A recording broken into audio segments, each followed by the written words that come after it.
এখানে আয়, খোলা ছিল নাকি? এখানে আমি বলছি কিভাবে বেরিয়েছিল জানিস? কিভাবে বলবো?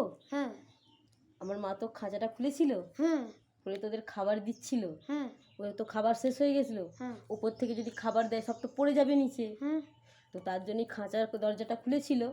খোলার পর হাতে করে শুধু খাবারটা দিচ্ছিল, আর ওই একটুখানি ফাঁকা ছিল তো, ওই ফাঁকাটা করে ফ্রুত করে উড়ে সোজা ওইখানে চলে গেছে, ঘরের ওই ওই চুবড়িগুলোর কাছে। ভাগ্যিস উড়ে যায় না, উড়ে যাবে বলেই তো যাচ্ছিল, কিন্তু খাঁচাটার দরজাটা তো এইদিকে ছিল, ওই জন্য সোজা উড়ে এইদিকে চলে গেছে। হাতটা তো এই দিকে যায়, এইদিকে একটু ফাঁক। হ্যাঁ, ওই জন্য সোজা এইদিকে চলে গেছে। তারপর ঘর ঢুকে পড়েছে। তারপর তুমি এসে? আমি এসে একটা কাপড় দিয়ে এরকম ঢাকা দিয়ে দিয়েছি, ঢাকা দিয়ে দিতে আর উঠতে পারে না।